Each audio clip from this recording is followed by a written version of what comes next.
அனைவருக்கும் வணக்கம். என்னோட பேரு சரவணன்.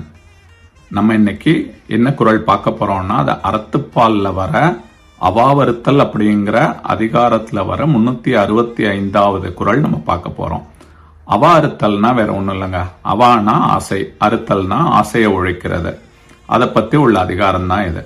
இப்ப குறள் என்ன அப்படின்னா, அற்றவர் என்பார் அவா அற்றார் மற்றையார் அற்றாக அற்றது இலர்.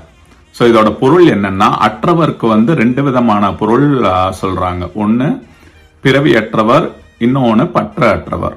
சோ நம்ம பிறவியற்றவர்களோ பற்றற்றவர்களோ யாரை நம்ம அப்படி சொல்லலாம் அப்படின்னா, அவா அற்றார். அவானா அந்த ஆசைய முழுவதுமா விட்டவங்களை மட்டும்தான் பிறவியற்றவர்கள் இல்ல பற்றற்றவர்கள் அப்படின்னு நம்ம சொல்ல முடியும். மற்றையார் மற்றவங்க எல்லாரும் அற்றாக அற்றது இலர். அவங்க பொருள் எல்லாத்தையும் விட்டிருந்தாலும் கொஞ்சோண்டு ஆசை எங்கேயாவது வச்சிருந்தாங்கன்னா கூட அவங்கள பற்றற்றவர்களோ இல்ல பிறவியற்றவர்கள்னோ சொல்ல முடியாது. சோ நம்ம எல்லா விதமான பொருட்களையும் நம்ம விட்டாலுமே, சொந்த பந்தங்கள் விட்டாலும், வீடு எல்லாத்தையும் விட்டாலும், நம்ம மனசுல கொஞ்சோண்டு ஆசை இருந்தா கூட நம்ம பிறவியற்றவர்கள்னு சொல்ல முடியாது, பற்றற்றவர்கள்னு சொல்ல முடியாது. சோ இப்ப நீங்க அந்த குறளை திரும்ப படிச்சு பாருங்க, உங்களுக்கே புரியும்.